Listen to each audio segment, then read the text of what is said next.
This is the 1873 painting Barge Haulers Along the Volga by Ilya Repin. It depicts, you guessed it, people hauling a barge on the Volga River. Repin was another realist painter, meaning he painted things as he saw them. And this painting in particular became quite well known. In fact, if you know how political memes change form and get shared around today, political cartoonists in late 19th century Russia would make their cartoons in the format of this painting and share them around. As you can see, this painting highlighted the downtrodden state of the working class in Russia at the time. It helped fuel the long-simmering desire for revolution and social change. But despite that, the emperor's own son purchased this painting. Grand Duke Vladimir Alexandrovich. He liked the painting's artistic style, and he liked to share it around as a good example of Russian realist art, which, to be fair, it is. Great contrast between the dirty, haggard workers and the ornate-looking ship that... Here's another painting by Repin, but this one breaks the mold of the Russian realist paintings we've been looking at.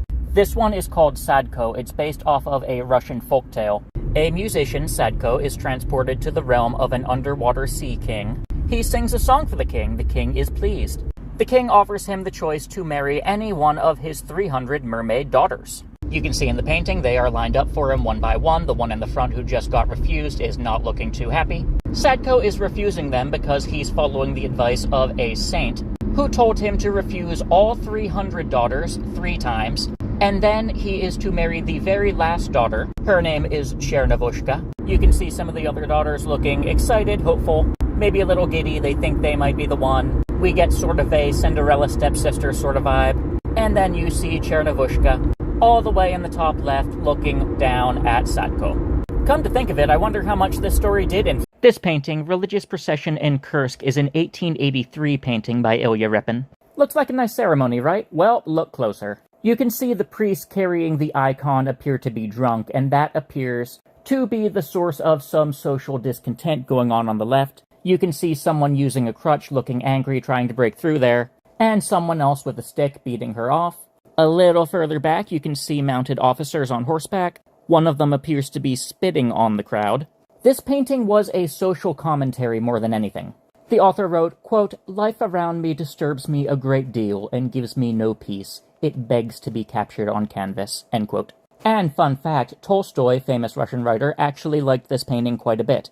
Tolstoy was actually one of the few who said that this painting was neutral in its depiction of the social system, but you can imagine a lot of people were a little bit disturbed by this. What's that saying? Art comforts the disturbed and disturbs the comforted. If you've kept up with my History of Russian Prison series, then you've seen this painting before. This is Ivan the Terrible with his son Ivan. Painting by Ilya Repin. One of the few historical pieces that Repin did. Apparently he was inspired to do this after the assassination of Tsar Alex II. He wanted to recall and remember other bloody episodes of Russian history after that event. Understandable, after seeing bloody episodes of American history myself, I can relate to that sentiment. The painter was doing this out of a disdain for bloodshed and political violence. Again, can relate. More than that, though, this painter was lifelong friends with the Russian author Leo Tolstoy, who was well known for his Christian nonviolence. Tolstoy even inspired the Tolstoyan Christian movement, which you'll have heard about from my Gulag Archipelago series. And as you can imagine just from looking at this painting, those eyes made people go a little cuckoo. This is a portrait of Leo Tolstoy painted by Ilya Repin. The year on this one is 1887. It is one of multiple portraits of Tolstoy that Repin did. Repin was actually long-term personal friends with Tolstoy, so that was a unique opportunity he had that not many other people did. Tolstoy is shown here in an armchair holding a book looking like he's in deep concentration, showing that this was a reflective season of Tolstoy's life. It was a time when he was coming to terms with the fame and the influence that he and his books had, and grappling with what to do with that public recognition. And as a matter of fact, from what I've read, Tolstoy and his wife did not always agree on what to do with that public recognition. This is one of the most famous portraits of Tolstoy ever painted, and Repin was an artist worthy of capturing this man's image in this way. And it's really neat, by the way, having read so much Tolstoy and then getting into Repin's artwork. Just knowing Tolstoy so well and then getting to see him through Repin is really neat.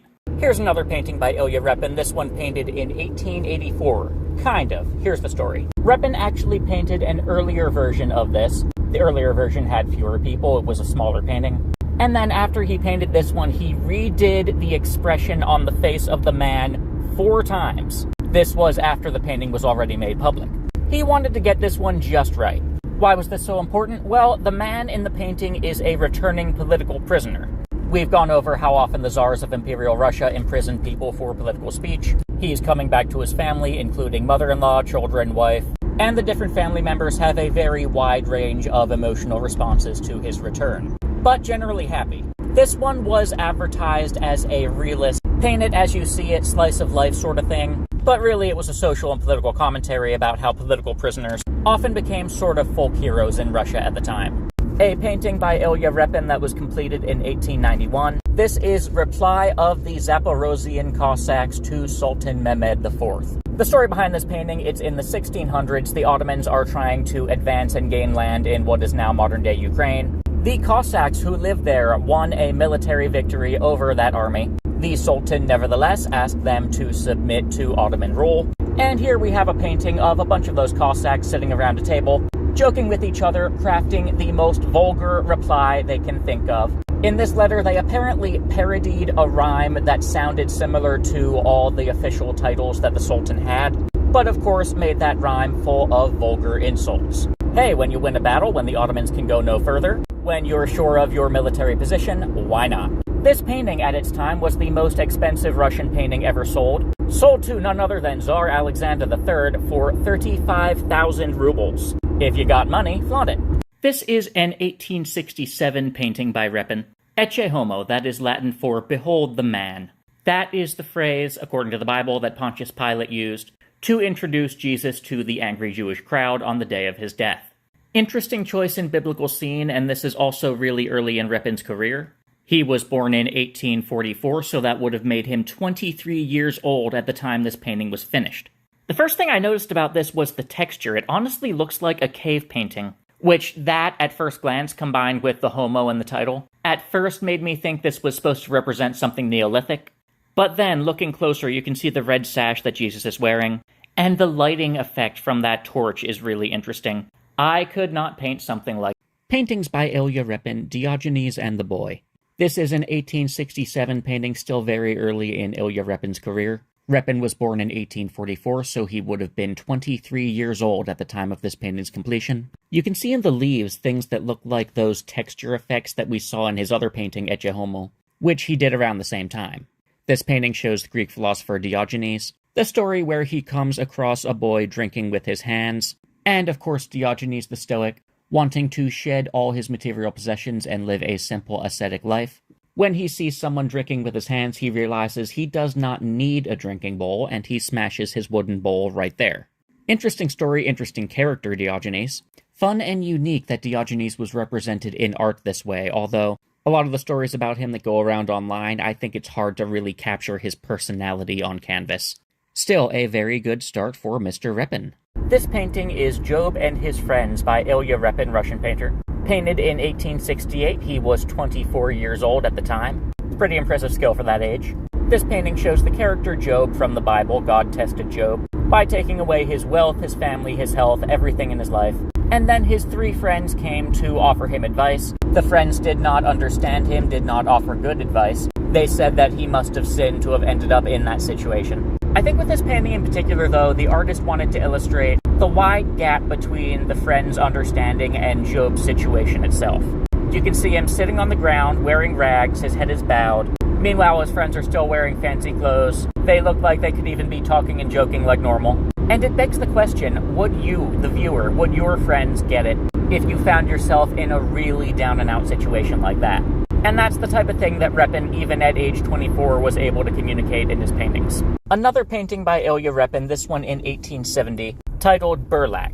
That was the title for the type of Russian laborer who did the barge hauling. Of course, we saw Repin's other painting, Barge Haulers Along the Volga. He did that painting about the same time as this one. So this, as a social commentary about the haggard and the downtrodden workers, was important to the painter. You can see the haggard look on this man, you can see the strap around his shoulders, that strap that was used to pull the ship. He painted this one individual related to the barge haulers painting, and he also did sketches of a couple of the individuals that he later put directly into the barge hauler painting. So he played around a lot with the looks of the people that he put in both that painting and this one. And also, as far as the date of this painting, 1870, he was 26 years old at the time. So even in his young adulthood, Repin cared about using painting to highlight social and political. Paintings by Ilya Repin cry of the prophet Jeremiah at the ruins of Jerusalem. This was done in 1870. It was not his first work based on a biblical scene. The prophet Jeremiah, if you remember, actually one of my favorite prophets. He was the very last one sent to warn Jerusalem about the destruction that was coming from the Babylonians. If they did not repent, spoiler, they did not repent, they actually treated him pretty badly. Then the Babylonians came, we see the destruction, we see this scene. And here's the part I like Jeremiah for. They carry the people off to Babylon with the intention of forcing them to assimilate into Babylonian culture. The Jewish people at this time have false prophets here, there, everywhere. Oh, we're going to get free in 2 years, 5 years. Jeremiah says, no, here's the true message from God, 80 years. Everyone alive today is going to die before the Jewish people get freedom from Babylon. I'm talking about Jeremiah more than the painting because I think Jeremiah is pretty awesome, but yes, this painting is very cool. Raising of Jairus' Daughter, painting by Ilya Repin. This was completed in 1871. This was actually his diploma piece when he graduated art school. He passed with a gold medal, as a matter of fact. As a realist painter, I like how he's so versatile, bouncing between contemporary political and social paintings, as well as biblical scenes and portraits. I've also noticed Ilya Repin is good at portraying lighting effects. You can see the torch there in the room. The raising of Jairus' daughter, that gospel story, is told in Matthew 9, Mark 5, and Luke 8. A man asked Jesus to come and heal his 12-year-old daughter. Jesus comes and tells the daughter to get up, and she gets up. Everyone thought that she was already dead at the time that Jesus arrived, but Jesus said that she is only sleeping. And sure enough, she was returned to life. Cellar of Student Works at the Academy of Arts. This is an 1870 painting by Ilya Repin, Russian painter. The key to getting something from this painting is the title, Student Works. It's a commentary on the contrast between the traditionalist style at the Russian Imperial Academy of Arts and the new, modern, hip, shiny, experimental styles of the young Russian painters. This seller of Student Works doesn't look like he's doing too well in the world. Gray beard, bit of a tired look, mangy hat. This guy is from poverty, suggesting that student works are undervalued. I gotta be honest, most of Repin's portraits I wouldn't have paused at, but this one I did. It's just something about the way this guy looks. Something about the facial expression, I think. And also the fact that most of his portraits are named people. This one is not a named person. Presumably it's a fictional person, or at the very least based off someone who Repin was not willing to name. Mildly interesting painting of the day, very nice. Portrait of an Italian Woman. This is an 1870 painting by Ilya Repin. Once again, the person in this portrait does not have a name. That perhaps is one of the reasons I stopped at this one. The other reason, like the last painting I stopped at, was the facial expression and the details. I don't know what it is, it's hard to explain, but it just caught me and made me pause at this one. Which I suppose is the point of the Russian realist genre of painting. Everything from the facial expression to the skin tone to the hair to the outfit, especially the outfit, the necklace paired with the sleeves on that shirt, it just all comes together really nicely into a portrait of someone who may or may not actually exist, but nevertheless someone who seems familiar enough I might see them just out and about in public somewhere. I could definitely imagine seeing this girl in a Spanish Catholic church. Here is an 1872 painting by Ilya Repin titled Slavic Composers. The painting shows several real-life composers of Slavic origin, all having a meeting in a room together. And you'll notice the dimensions, it is much more wide than it is tall. That is because this painting was commissioned for the wall of a hotel. The hotel was called the Slavic Bazaar, you can see why they wanted this. You can look at the individual faces of each of these people, look up who they were, get a feel for what their music was like, who they were as people, and then appreciate more the choices that Repin made when depicting them in this painting.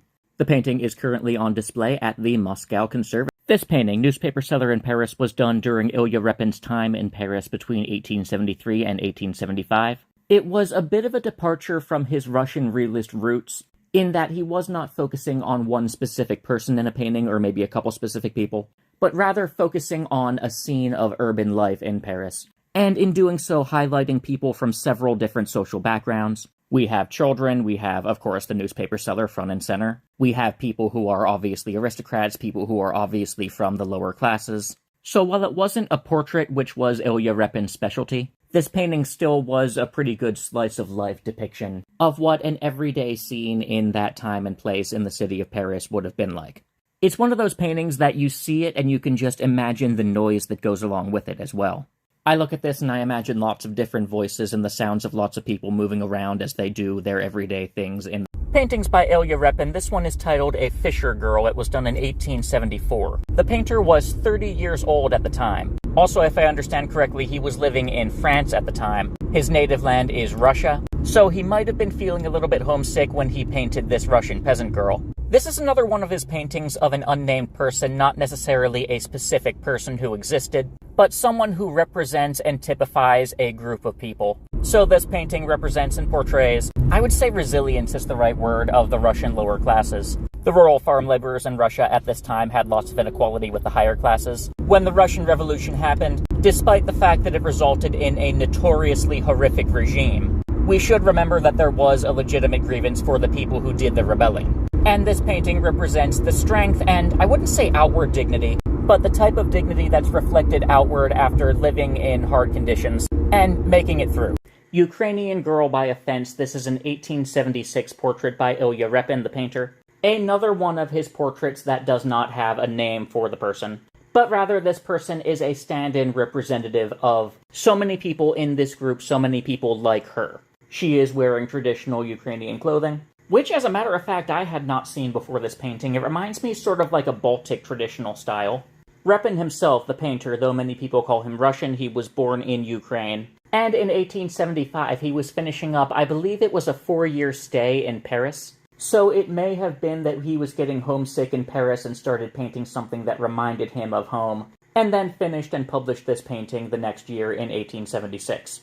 This is quintessential Russian realism, capturing a person and their entire emotional, cultural, societal identity in a painting. Under Escort on a Muddy Road, this is an 1876 painting by Ilya Repin. This, as a matter of fact, shows a political prisoner getting escorted under guard. Up until this point in the painter's life, this is one of the most explicit depictions of a political statement through his paintings that he's made. I've seen people talk about this painting in reference to the assassination of Tsar Alexander II, but as a matter of fact, this painting came 5 years before that event. It's more a statement on the treatment of Russian political prisoners in general. And as for that statement, I've even seen people compare the man in the middle, the prisoner himself, to Jesus Christ at his arrest. As far as the painting style, I've noticed Repin's scenes are much less detailed than his portraits. And I feel like we lose something of the emotional vividness we could have gotten. It might be a missed opportunity for the painter here. But nevertheless, this painting had a purpose, and it got it. The Death of Fedor Chizov. This is an 1877 painting by Ilya Repin. As for the man in the painting, he is, of course, Fedor Chizov. He lived from 1813 to 1877. He was a renowned intellectual associated with the University of Kiev. He was known as a mathematician, publisher, and industrialist. Repin wanted to pay tribute to this man who was 31 years older than Repin himself, pays homage to him in a painting that highlights human mortality. As a matter of fact, though, contrasting this with a modern American context, I think there's something noble about dying at home in your own bed. That is the way many 19th century Russians did it, as opposed to what we have in the modern day where everyone gathers at a hospital or at a hospice nursing home. It's just more impersonal, there's less dignity to it. And it's more of a strain on friends and relatives as well. I want this kind of honorable, dying at home at a ripe old age 19th century type of death.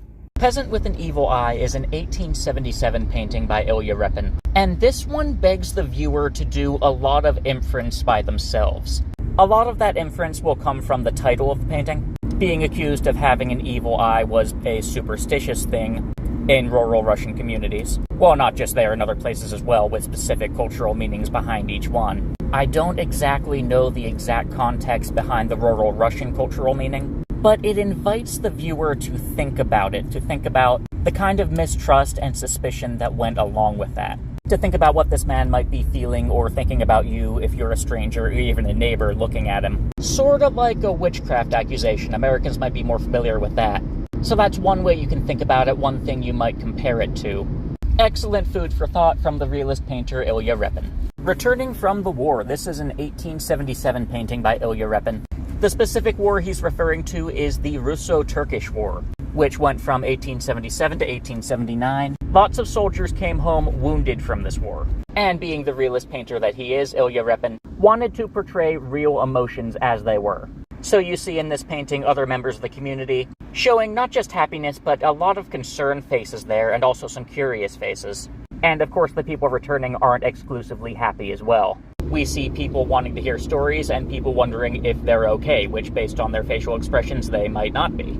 So this painting gives us a truthful depiction of what war is and what it does. The painter was 33 years old at the time of painting this. I've been going through his paintings in chronological order, and I do enjoy seeing how his style develops and improves over time. You can really see some improvement in this one, contrasting with other paintings like Newspaper Seller in Paris. In the Hut, this is an 1878 painting by Ilya Repin, not to be confused with the 1895 painting of the same name with the same general themes, but that newer painting does have a different look to it. In the Hut depicts a political prisoner coming back home from Siberia from exile. Alternate title, They Did Not Expect Him, tells you pretty much what it says on the tin, that the family did not know the day nor the hour of his return. Now, this is 19th century Russian political exile. It may not be as harsh or brutal or as uncaring, inhuman as the Soviet regime was when they sent people to work camps, building up and populating areas that have been considered near uninhabitable through most of human history for a reason. No, in the 19th century, they still had an element of pride to them, of sympathy from others even, and even an element of respect for what they stood for, and of course actual human treatment while in prison. But still, this painting brings out elements of finding it confusing to come back home and find your way back to life and family again. Putting a propagandist under arrest, this is an 1878 painting by Ilya Repin. And one thing he spent a lot of time doing is painting scenes that deal with political arrest in 1870s Russia. He was not a fan of crackdowns on anti-government speech, which, to be fair, same. This painting deals with more than just political speech, though. It portrays a member of the Narodnik movement, heavily inspired by the trial of 193. When words didn't work, these people turned to actual political violence, tried to start an actual insurrection, and that is perhaps what makes it all the more relatable to our modern time. In a scary way, in fact. How can we keep people safe? How can we avoid civil war while still being able to show our grandchildren that we preserve people's right to air their grievances? Oh, Gandalf, I wish it would never have come to me. So do all who live to see such times. But that is not for them to decide. All that's left for us to decide is what to do with the time that's given. To his homeland, hero of the last war. This is an 1878 painting by Ilya Repin. This man is presumably walking home. He has his coat draped over him. He's using a walking stick. He looks tired, not just from the trip, but from his life. Even the color choice of this painting, you see bright colors of snow around him and the bright sky. Yet the colors on this man's uniform, clothing, his face, look darker. Repin has long been someone who's sympathetic to political prisoners in Russia, and also sympathetic to people who face the hardships of war. Both of these things set him up to be fast friends with the Russian writer Leo Tolstoy, who he meets in 1880. That is 2 years after this painting is completed. I think it's curious that Repin painted about veterans and about the horrors of war so often, but he never fought in a war himself firsthand, and it makes me wonder what this painter saw in his life to give him that good grasp on why violence is so. Peasant Yard by Ilya Repin. This painting was done in 1879. We should look at this painting in the context of the painter and the time period. This was 1870s Russia. This was a time when there was a lot of social and economic inequality. The lower classes in Russia had to work hard to get by, and Ilya Repin, this painter who grew up in a rural farm life, was sympathetic to their cause, and then made a name for himself by painting scenes that lend sympathy not only to rural farmers, but urban workers, and not only that, to veterans, to political activists, people who spoke out, people who went to exile for political speech. Repin and the art movement he was a part of contrasted with the Western painters by not focusing as much on the lighting and the appearance of the piece, but instead giving the piece a political message, something to think about to go along with it. I imagine with this one, Repin wanted to highlight both the rustic, healthy lifestyle of the rural farmers, as well as bring cosmopolitan city people face to face with some of the hardships of their daily life. Two Women. This is an 1878 painting by Ilya Repin. This is a great example of Russian realism. Repin liked painting realistic scenes, not glorious or hyped up or imagined scenes, but things as they really were, and doing it in a way that even though people were displaying emotions and vulnerability, or he might have been painting people who weren't thought highly of, the realness in the paintings became a source of dignity for these people, and it became Repin's way of elevating the working and the peasant class in Russia. And this is a great example of that. We see two barefoot women, they look like peasants, they're giving each other a hug. They're clearly having some kind of emotional moment here. The one whose face we see might be consoling the other one, or they might be apologizing to each other, making amends for something. Are they mother and daughter? Are they sisters? Are they friends? Are they related? The audience of this painting can sort of make up their own story about these people. Try to imagine who they were and what their life might be like.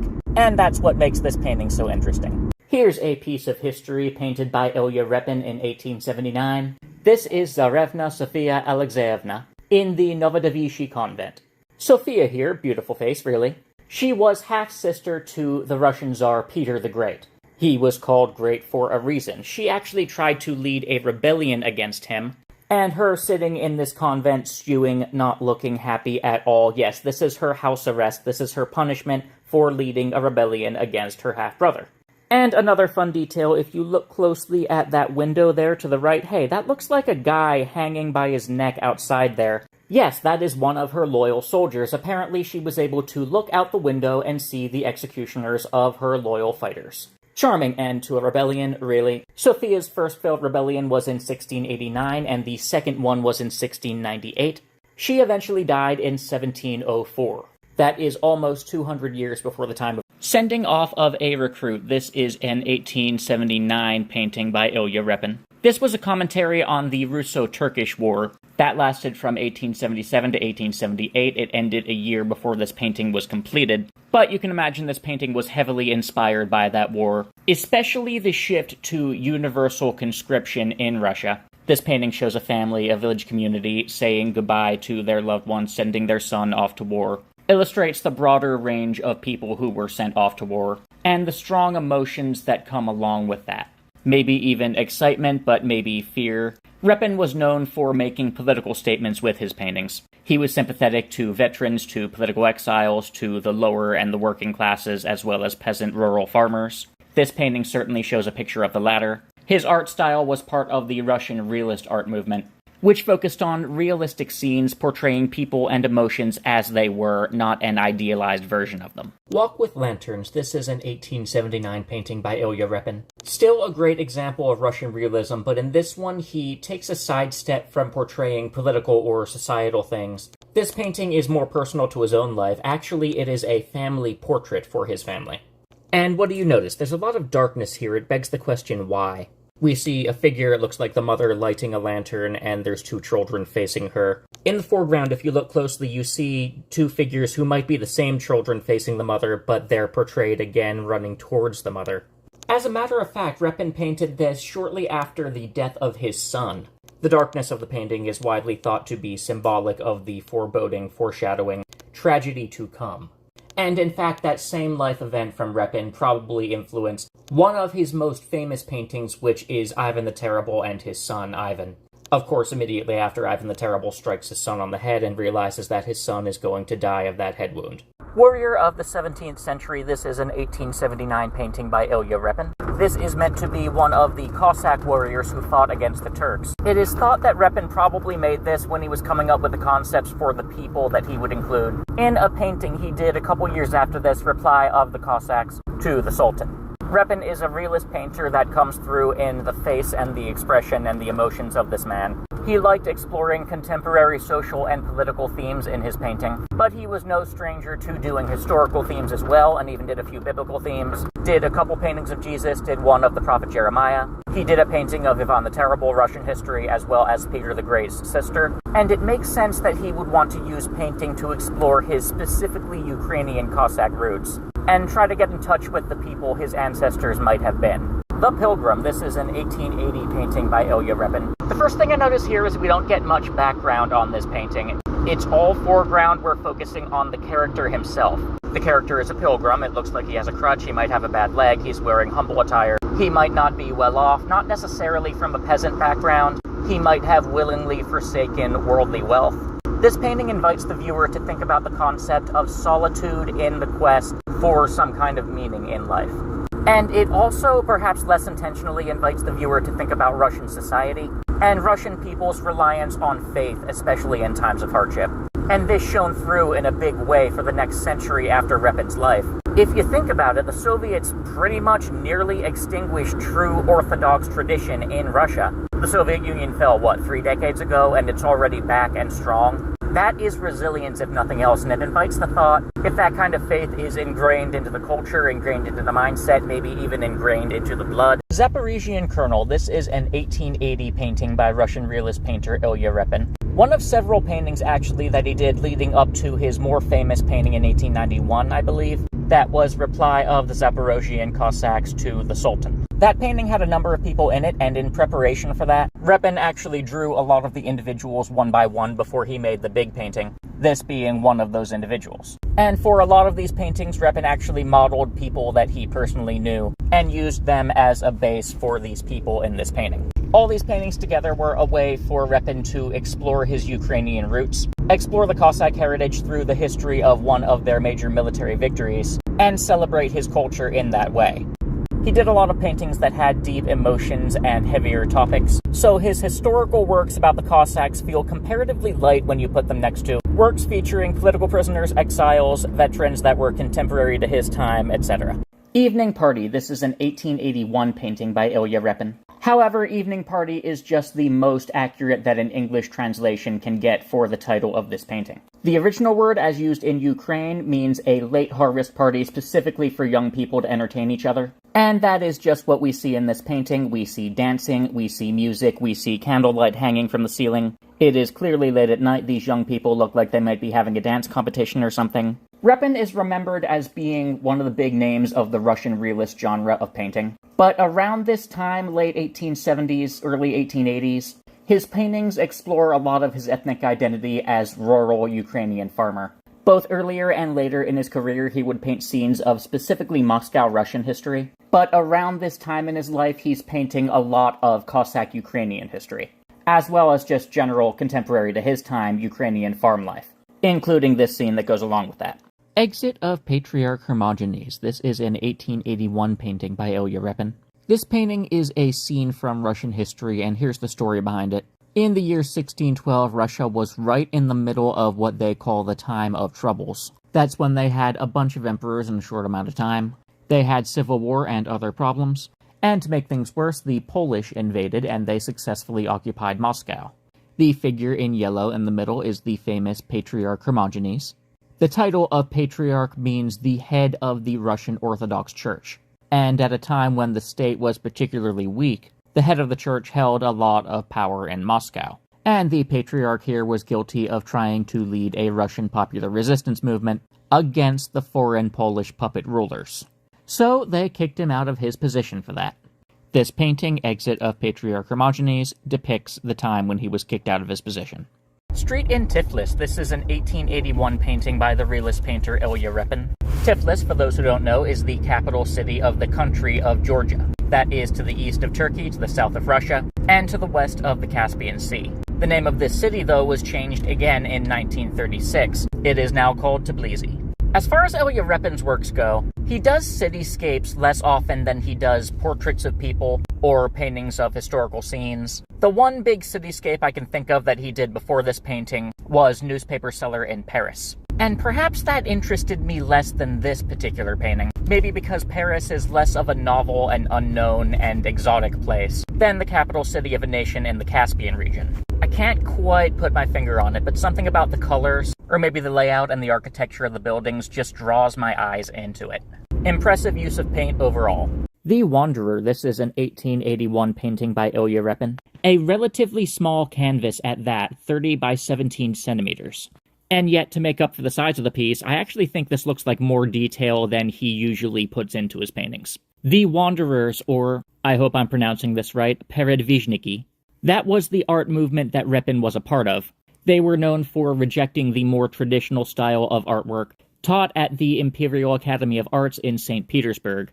And in contrast to that, Repin went with a more realist style. His genre in modern times is known as Russian realism. He painted people, especially emotions, as he truly saw them. Not painting an idealized version of anything. Aesthetic beauty was not the end in itself, but rather conveying a message, conveying feelings, ideas, emotions.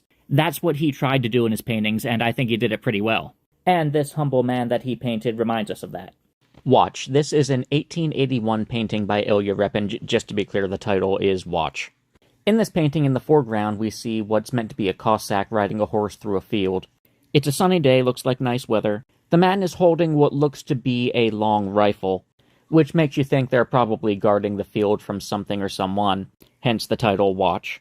And they being him and his friend who you see there in the background, just sorta sitting there on a horse. Now this is probably just me reading into the painting too much, but what I see when I look at this is a message to just slow down and enjoy the nature around you. They're in a beautiful field, it's a beautiful day, there's a bird flying overhead. I've had moments where I just paused what I was doing to watch a bird sometimes. And yet these two guys have an earthly task that they're so focused on they're not taking a second to stop and enjoy the beauty of nature. Despite the awesome bird flying up above him, that Cossack in the foreground is looking off to the side, clearly focused on something else, probably the thing he's supposed to be. Railway Guard Hodkovo. This is an 1882 painting by Ilya Repin. And the main focus of it is something that people in the modern day might easily overlook. This painting is a commentary on how fast Russia industrialized in the 19th century, and trains were seen as the main symbol of that.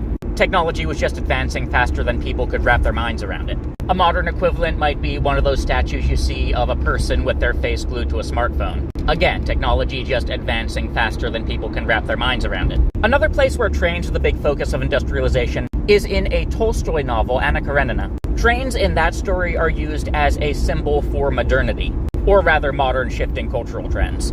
And also in that book, there's meant to be a contrast between St. Petersburg and Moscow. St. Petersburg was supposed to be viewed as more modern, more cosmopolitan, more influenced by European ideas, whereas Moscow was the more traditional of the two cities.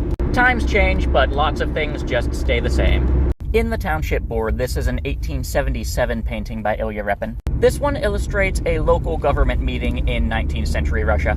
And in doing so, the painter shows how even at this late a time, rural Russia was still operating under something that resembled feudalism, at least at the local level. This painting shows people from different walks of life, different social classes, and also shows how even these meetings tended to be dominated by the more affluent peasants. And this goes to show us how, even though the Russian Revolution resulted in something horrific, that is the Gulag system, they were not without a valid grievance. Inequality was rampant. Apart from the context, I do like the aesthetics of this painting. I do like the variety of people he painted. That lady in the green dress stands out to me. Also to the left of center, but to the right of the grumpy-looking guy sitting at the desk. It looks like that might be some sort of priest there. Fun to look at these faces and think about what these people's lives would have been. Boots of the Prince by Ilya Repin. This is an 1883 painting. Repin made this one when he was preparing to paint his much more well-known painting, Ivan the Terrible and His Son, the painting with the crazy eyes, the painting where the famous Russian Emperor Ivan the Terrible is holding his son as his head bleeds out. This was one of Repin's experiments leading up to that final masterpiece of a painting, playing with how to portray the emotional depth of that moment. Repin's painting genre was Russian realism, and more than just contemporary scenes, he also painted a lot of historical works, both broadly Russian history as well as specifically Ukrainian history. He liked to explore both Russian and Ukrainian roots through painting. And as part of being a realist painter, he liked painting genuine emotion. Nothing pretentious, nothing whitewashed, just emotion as it was. And that is the beauty of the realist genre of painting. More so even than how the painting looks. Street of the Snakes in Seville. This is an 1883 painting by Ilya Repin. First thing I want to point out is the title. Because of how that got translated, saying something is a street of snakes might be like saying that it's a really windy road, something like that. So the name of the street is not literally Street of Snakes, and there are not literally snakes there. This was during a time in Repin's life where he did a lot of traveling, and he painted more than one cityscape, by the way. Whereas a lot of Repin's paintings are historical artwork, or else realist portraits of people, or else paintings of scenes in daily life, things that have a meaning to be interpreted. This painting is widely thought to be just a street, just painting a street in Seville, Spain, just for the sake of painting it. And Seville, by the way, is a city in southern Spain. Not as familiar with the history of that city in particular, but knowing what I know about its geography, we can assume that there is a lot of Moorish history there. The Revolutionary Meeting. This is an 1883 painting by Ilya Repin, and this one was completed 2 years after the assassination of the Russian Tsar. So if crackdowns for political activity were restricted in Russia before then, you can imagine how it would be after that. The lead up to Russia's 1917 revolution was almost a 50-year process of things simmering and coming to a boil. And Repin, as a painter throughout his life, was sympathetic to anti-government activists. Repin also did several other paintings depicting several other scenes of political exiles in various places or situations. And in this one, he's showing people who seem to be planning some sort of, it could be an assassination, or some other anti-government activity that goes beyond just talking about it. And it goes to show that even in the 1880s, decades before the 1917 revolution, Russia was already on track to overthrow the imperial government.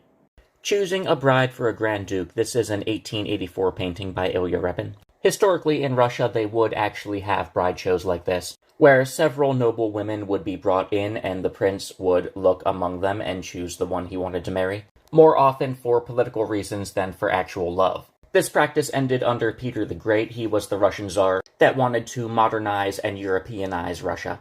And Repin, with his skill in realist painting, did a pretty good job of illustrating the mix of emotions on the faces of the women who are being chosen between. This does remind me of something else Repin painted in 1876 called Sadko. That was an illustration of a Russian folktale, in which the protagonist Sadko at one point has to choose between, I think it was 1,000 or 100, I forget which, mermaid daughters of the Sea King. And that painting shows the procession of mermaid daughters coming in and being judged by Sadko. And the ones that are rejected, we see a Cinderella stepsister kind of moment, which is kind of funny. Excellent work by Repin.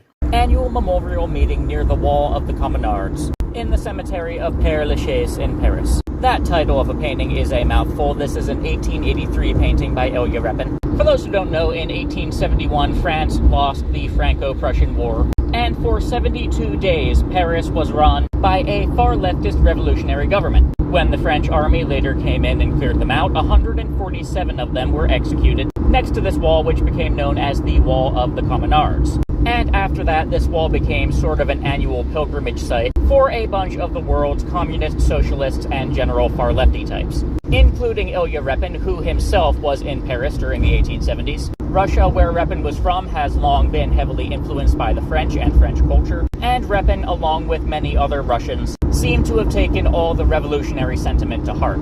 Repin was a longtime ally of revolutionary activity, and featured those types of themes a lot in his painting. Old Farmer. This is an 1885 painting by Ilya Repin. The painting is pretty much what it says on the tin. It is a farmer who is old. But I did think the choice of background for the painting was interesting. He's surrounded by greenery, so this might be a spring or summertime. The man is dressed in dark clothes that look to be worn out, like him himself.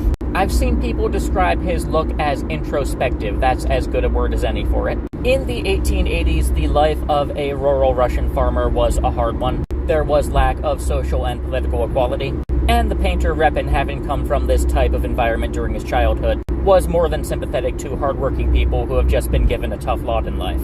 Now, many people, when they think of 19th century Russian farmers, they think of poverty, but this painting made me stop and think a little more from a Tolstoy lens. Remember, Tolstoy was good lifelong friends with the painter Repin. So with Tolstoy's work, Death of Ivan Ilyich, as a context, what do you think this man sees when he looks back on his life? I think that's what he's... Judas. This is an 1885 painting by Ilya Repin, and I'm sure the person Judas needs no introduction. Repin did comparatively fewer religious paintings than he did contemporary and historical scenes. But this was one of his religious paintings, and the character Judas is ripe for really digging into his emotions. This painting, of course, has a very dark background, and by the look on his face, you can probably infer this is after he rejected the 30 pieces of silver and before he hung himself. Now, at this point in his life, Repin had already been friends with Tolstoy for a while. Tolstoy was, in fact, working on Death of Ivan Ilyich between 1885 and 1886, the same time that Repin was working on this painting. Both of those men were in Moscow at various times in 1885, and I like to think that they had at least one good long conversation about the concept of guilt, both the kind of guilt that Ilyich had from a life of ordering people around and taking people for granted, and the kind of guilt that Judas had for betraying a very good friend and teacher. Refusal of the Confession. Ilya Repin worked on this painting between 1879 and 1885. Those 6 years were a particularly political time in Repin's life. This painting depicts a person in a jail cell, probably a political revolutionary. There were plenty of revolutionaries in Russia at the time who threw bombs, committed murder and other terroristic acts with the goal of overthrowing the Russian imperial government. So the painting shows this person in a jail cell with an Orthodox priest who is holding a cross towards them, and the title Refusal of Confession says a lot about this moment. It implies that, in the mind of the imprisoned, soon to be executed, whatever crime they were arrested for is not a sin against God.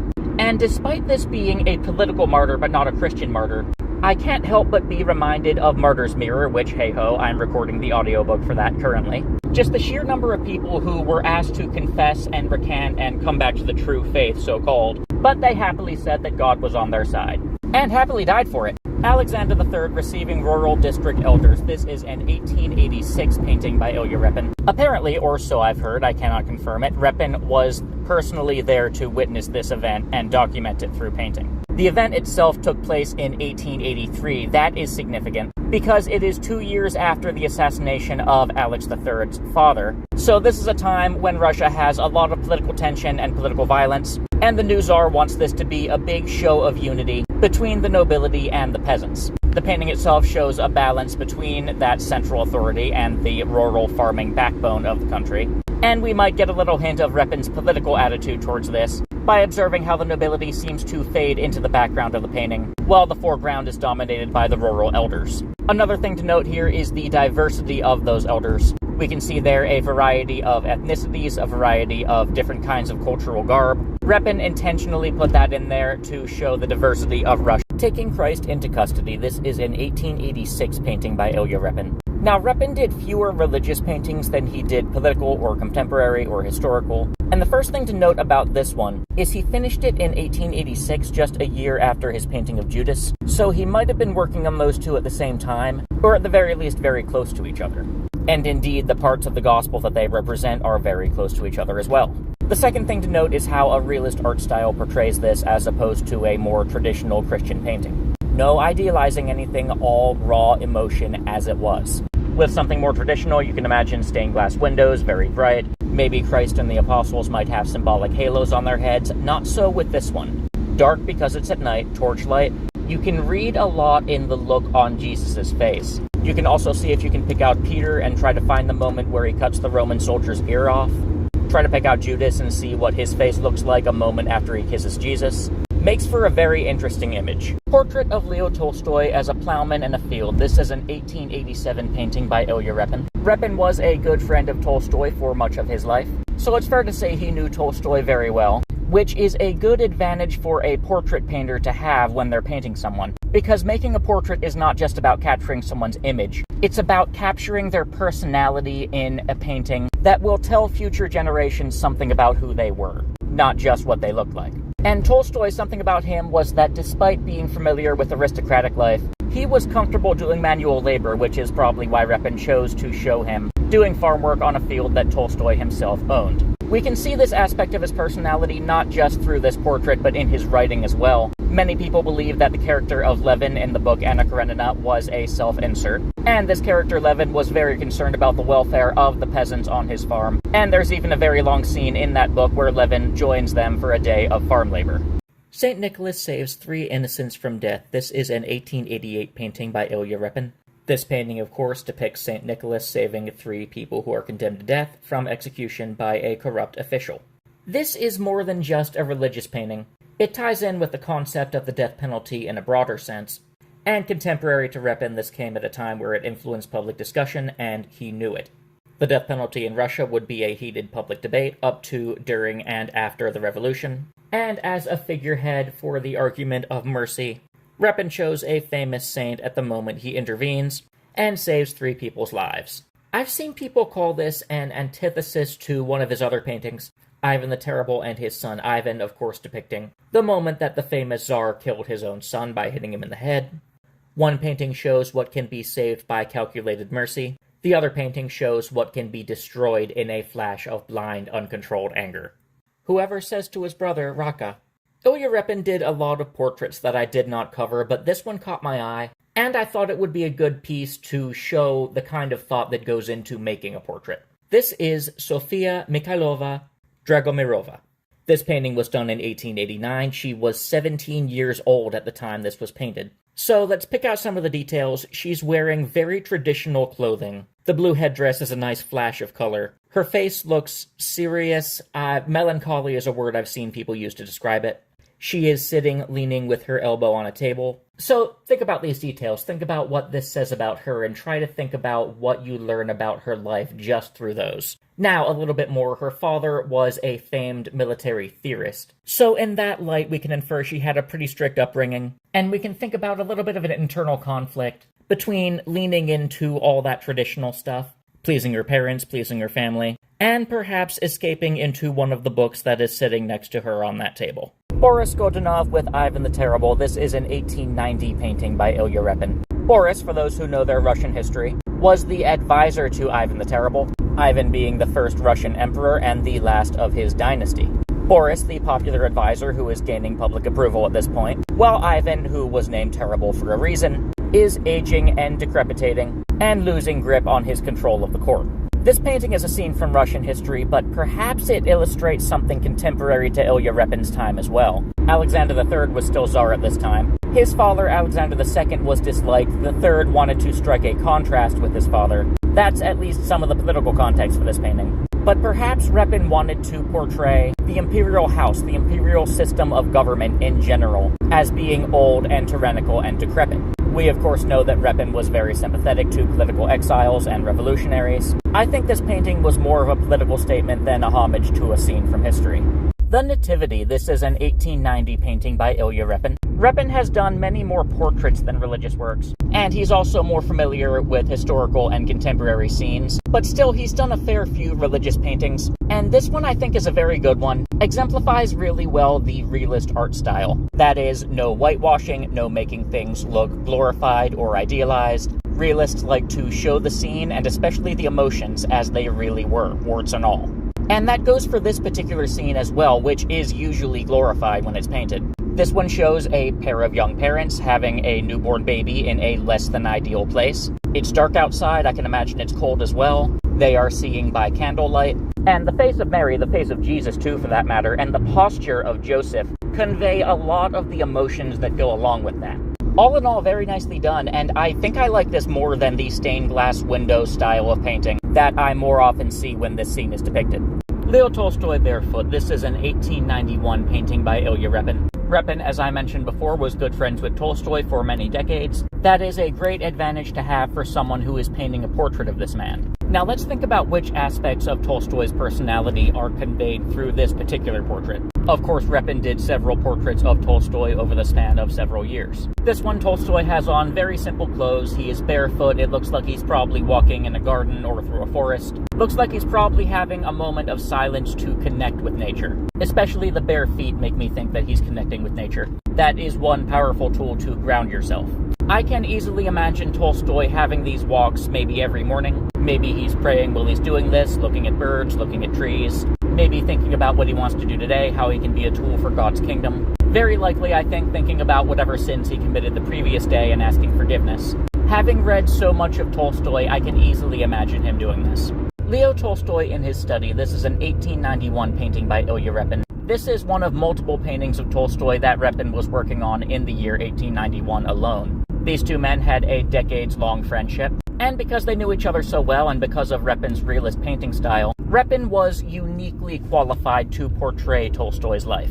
Here we have a painting of Tolstoy in his study. This is a place where he would have spent multiple thousands of hours of his time. If you've seen the length of some of his novels, you can imagine how many thousands of hours. And something I can relate to is Tolstoy seems to be all practical here. Not too much focus on fanciness or decorations, just a plain writing desk. The walls feel pretty empty. That stool looks actually pretty uncomfortable. I don't care much about decoration myself, but even I would want a better chair than that just for comfort. This painting shows that in one of the places where Tolstoy felt most at home in the world, he embraced habits of humility and simplicity, things that the wider Tolstoyan movement was known for. Leo Tolstoy resting in the forest. This is an 1891 painting by Ilya Repin, and it shows the famous Russian author Leo Tolstoy laying under a tree and reading a book.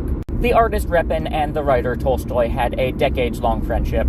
and that gave Repin a unique knowledge of Tolstoy's personality and his life to be able to portray him in paintings honestly and accurately. And paintings, plural, he did do. This is in fact one of multiple portraits of Tolstoy that Repin was working on in 1891 alone. So what aspects of Tolstoy's personality does this painting display and bring out?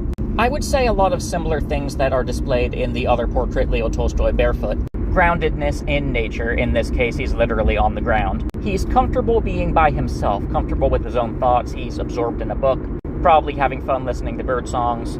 I can imagine Tolstoy probably spent a lot of time just walking in nature. When I look at this, I see a man who is at peace with his own life.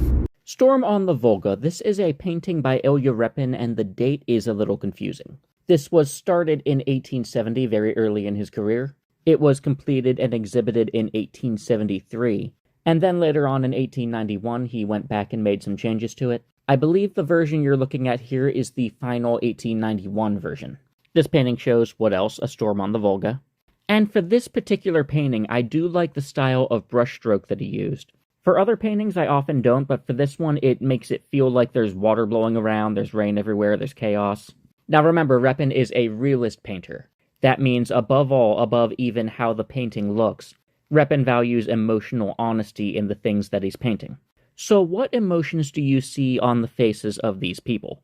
Well, the top two things I see here are urgency and determination. I do not see fear on these faces.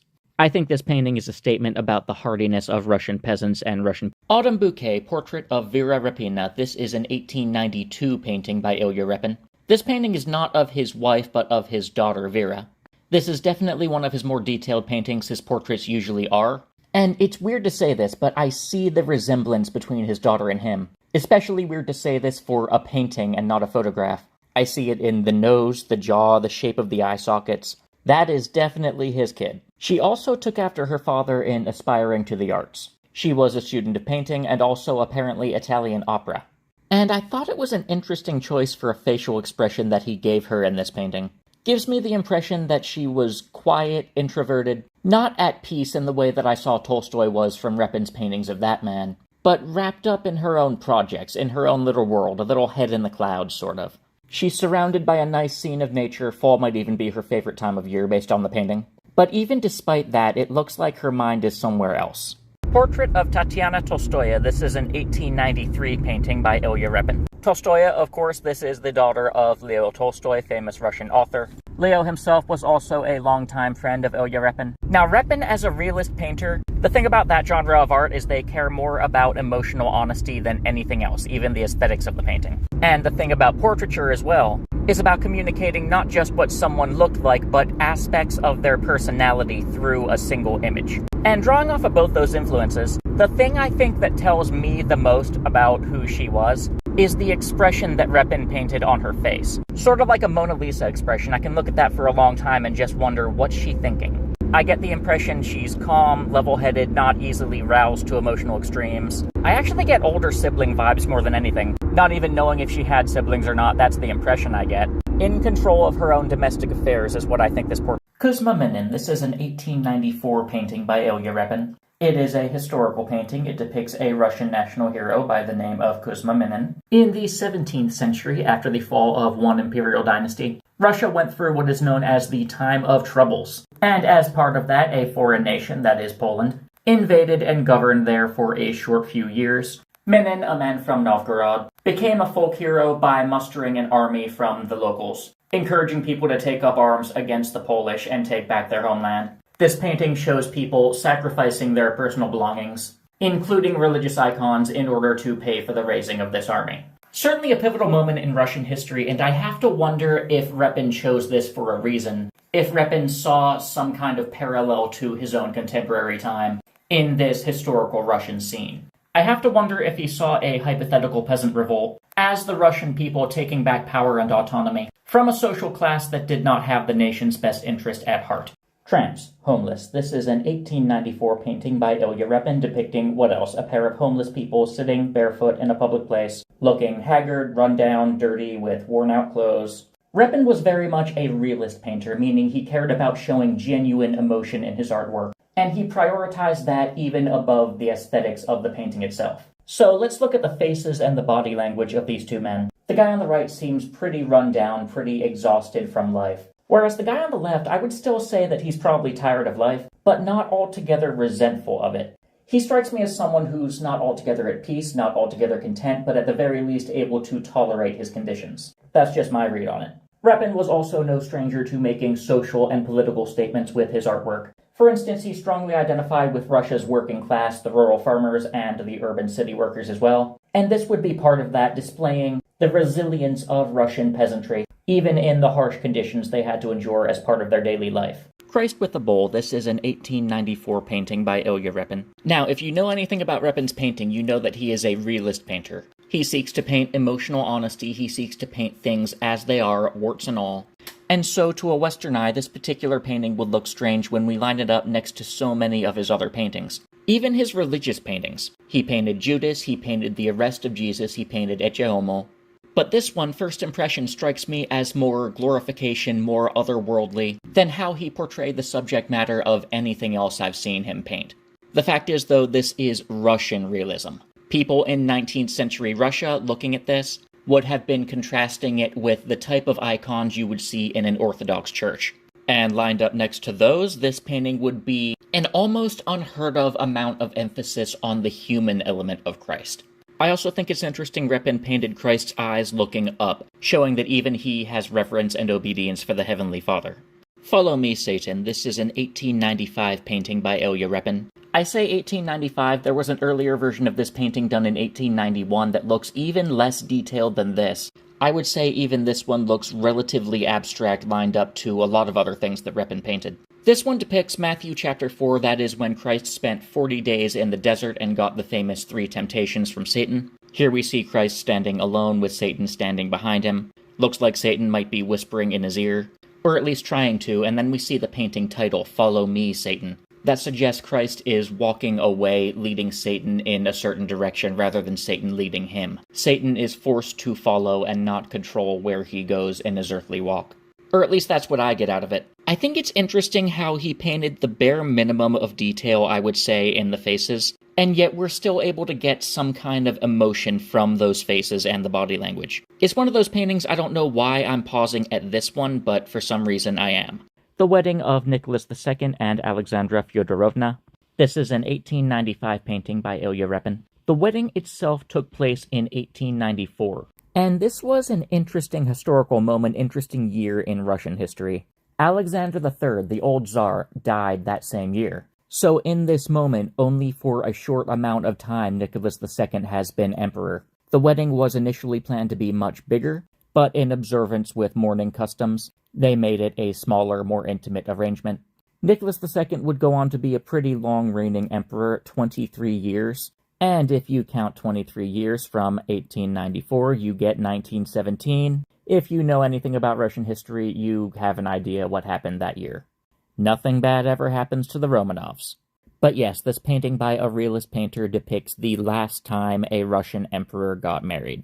In the Hut, this is an 1895 painting by Ilya Repin, not to be confused with the more well-known painting by the same title done in the 1870s. Repin grew up in a rural farming life, so it's no surprise that a good number of his paintings feature scenes from this type of lifestyle. And he painted them in the way of the realist art movement. That is, he avoided romanticism, he avoided idealizing anything. Emotional honesty is the name of the game, portraying things as they were, and that is a more valuable aspect of the artwork than even the aesthetics of how the painting looks. This holds true with this particular painting as well. I can imagine it's a cold day outside, and for those who don't know, the thing that a lot of people did in a lot of different places, by the way, in the 19th century, was the stove in the house was arranged in such a way that someone could sit or lay down on top of it. And in the wintertime, that would be the warmest place in the house. That's what I believe the peasant in this painting is doing. Sitting on top of the stove, bundled up in a lot of clothing, and looking out the window. This painting begs the viewer to try and picture that particular day in the life. Portrait of Tsar Nicholas II. This is an 1895 painting by Ilya Repin. This painting has some history behind it. Let's start with the year 1895. That year is significant because it's the year after Nicholas II assumed the throne. His father, Alexander III, died the previous year, so this is the first year of his reign, also the first year of his marriage, and his mother was the one who commissioned this portrait. This painting then spent the last years of Imperial Russia hanging in the Mariinsky Palace. That is the meeting place of the State Duma. Until 1917, when the Russian Revolution happened, and at that point the painting went missing. Well, let's see. Communist revolution and painting of a monarch. What do you think happened to it? One would assume it got burned, right? Well, surprisingly, you would be wrong. This actually showed up in a private collection in the 1980s. From there, it eventually made its way to the Hermitage Museum in 2003, and then later to the State Russian Museum. So this painting had a bit of a wild journey, but I'm glad it's still somewhere intact where people can look at it. One thing that's really impressive about Ilya Repin is his versatility. He's painted a wide range of things, from portraits to historical paintings to religious works to contemporary scenes that make a social statement. Across almost all the paintings I've seen of his, I've talked about how he's in the realist genre of painting, which goes for emotional honesty, portraying things as they really are, rather than focusing heavily on aesthetics. While this painting that he did in 1895 is a complete 180 from all that. It's not historical, it's not religious, it doesn't have a social statement as far as I can tell. It is a nude female apparently presented just for beauty's sake. Now, as far as what she might be thinking or feeling, because Repin was notably good at portraying emotions, we have her body language to go off of, but not a facial expression, because her face is obviously turned away, blocked by her hair. And this, because of that, is a painting that keeps my attention even longer than the portrait of Tatiana Tolstoya, just because I'm trying to guess what the situation is, what's going through her head as she's standing there. Moonlit Night, otherwise known as Moonlight. This is an 1896 painting by Ilya Repin. I read actually that the location depicted in this painting is a town in Belarus where Repin actually owned an estate there. And that part makes me wonder if the person depicted in this painting was actually a family member of his that posed for it. Whether or not he meant to depict the family member. I'm imagining a wife or a daughter standing there in the moonlight while he's sitting behind them sketching. I read that he often had family pose for his paintings, so I can't help picturing that. And the next thing to wonder about, of course, is what is going through this woman's head. She is outside at night, alone except for a dog, staring at a body of water by moonlight. So is she just having trouble sleeping? Did she just feel like walking outside at night? Is she restless? Is there a reason she's restless? What is she thinking about? Is there something troubling her? I would say her body language looks a little tense, so I'm inclined to think she is probably thinking over some kind of argument or something. Much to ponder. Madonna with Child. This is an 1896 painting by Ilya Repin, and it feels like he's going through a religious phase around this time in his art career. While researching this, I actually read that, among other things, while he was at the Art Academy, he studied the art of icon painting. And if you aren't familiar with what icons are, look that up in the context of the Russian Orthodox Church. This painting feels like a callback to that, while still remaining true with the realist painting style that Repin was famous for. You can tell it's a holy image. It feels like it's meant to be the object of worship. And at the same time, we still relate to these people that we see. We still see very human emotions on their faces. Mary, in particular, you see protective motherly body language, like she's leaning in towards her son, putting her arms around him tighter, trying to protect him from the world and shield him. And meanwhile, it seems like he knows he has the attention of the world, and he's reaching his hand out to interact with them or bless them or something. Moonlit Night, otherwise known as Moonlight. This is an 1896 painting by Ilya Repin. I read actually that the location depicted in this painting is a town in Belarus where Repin actually owned an estate there. And that part makes me wonder if the person depicted in this painting was actually a family member of his that posed for it. Whether or not he meant to depict the family member. I'm imagining a wife or a daughter standing there in the moonlight while he's sitting behind them sketching. I read that he often had family pose for his paintings, so I can't help picturing that. And the next thing to wonder about, of course, is what is going through this woman's head. She is outside at night, alone except for a dog, staring at a body of water by moonlight. So is she just having trouble sleeping? Did she just feel like walking outside at night? Is she restless? Is there a reason she's restless? What is she thinking about? Is there something troubling her? I would say her body language looks a little tense, so I'm inclined to think she is probably thinking over some kind of argument or something. Much to ponder. Temptation of Christ. This is an 1896 painting by Ilya Repin. This was not the only painting he did of Matthew chapter 4 when Jesus had his 3 temptations in the wilderness during his 40-day fast. And the other painting he did of this story, he actually did multiple versions of it over a span of decades. So it's safe to say this is a scene he's thought about a good deal. Here we see Christ standing on top of what looks like a hill, gazing off into the horizon, probably thinking about his mission, what he's going to do in his life, and specifically how he's going to do it. And then we see Satan next to him, Looks like he's lounging pretty comfortably, and he is trying to offer Jesus, well, pretty much everything the world has to offer. Comfort, power, prestige, it could all belong to Christ if he only decides to reach out and take it. But here's the thing, Jesus already knows another way, a better way, and this 40-day fast is when he decides on it and sets his mind to it. Young ladies walk among a herd of cow. This is an 1896 painting by Ilya Repin. Repin was a realist painter, and during the 1870s and 80s, a little before this time, he spent a lot of time making paintings that had a social statement to go along with it, usually bringing attention to the peasantry and the lower classes in Russia, and highlighting social inequality. He has painted royalty and composers before, but those were either historical works or commissions. This is the first painting I've seen of his where he painted unnamed people who seem to be of the upper classes, seemingly just because he wanted to. I think the years 1895 and 96 are sort of a shift in Repin's career. He spends time with Tolstoy in this decade. These 2 years see an absolute explosion in the number of religious paintings he does. And more relevant to this, these 2 years are when he does his first ever nude female model paintings. So maybe what we see here is him taking a little shift away from all the social statements and just painting beauty for beauty's sake. The Duel. This is an 1897 painting by Ilya Repin, and it shows, of course, two men having a duel, or almost having a duel. The man on the right seems to have experienced dueling and know what he's doing, while his opponent on the left seems to have fainted, probably from nervousness because he's about to be shot at.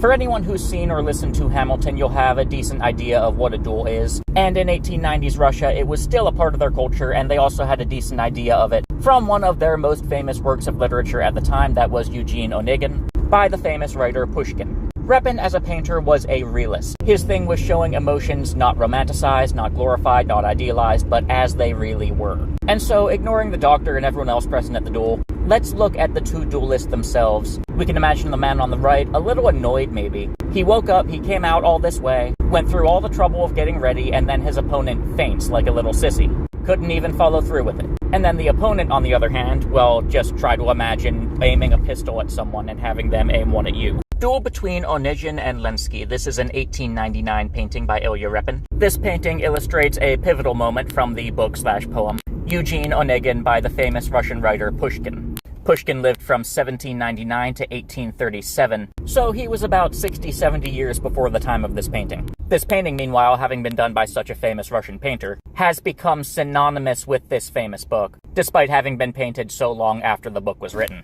And looking at this, the thing I think about is the time difference between these two giants of Russian culture, how they viewed each other, especially compared to other giants, like Tolstoy, who was a longtime friend of Ilya Repin. Dostoevsky is another big name. Pushkin came before any of those. And he lived a notably short life as well. Pushkin, in fact, funny enough, because he wrote a book that heavily featured a duel, the author himself died in a duel at the age. Portrait of Maxim Gorky. This is an 1899 painting by Ilya Repin. Gorky is a real interesting figure of early Soviet history, and it's fun that Repin got him to sit for a portrait before he got even more well-known than he was at this point. Gorky was a famous writer, leftist revolutionary. He very much wanted the imperial government overthrown. He did not align 100% with the Soviets, specifically on issues of censorship and imprisonment. Gee, I wonder why. But the thing is, after the October Revolution, after the Bolsheviks had full control and they were able to do some purges of the other left-wing, non-Bolshevik revolutionary parties, Gorky was just too high profile for them to simply make him disappear into a black bag. So he walked the fine line of cooperating with Lenin's and later Stalin's government, to the extent that he was able to stay alive until the year of 1936.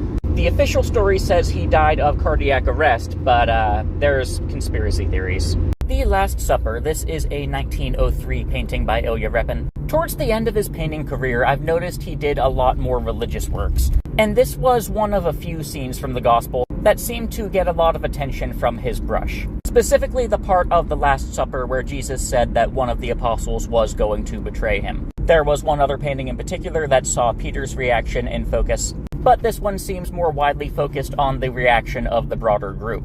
Repin was a realist painter. That means he prized emotional honesty above all else. The scenes he painted were not glorified, idealized, or romanticized. He went for painting things as they really were, which meant through Repin's paintings we got to see a lot more the human side of Jesus than the divine nature. And also we got to see the very human reactions of the people around him, which makes for some very interesting works of art. You can look at this painting for a while and try to pick out which apostles are which, and have fun reading the emotions written on each of their faces for yourself.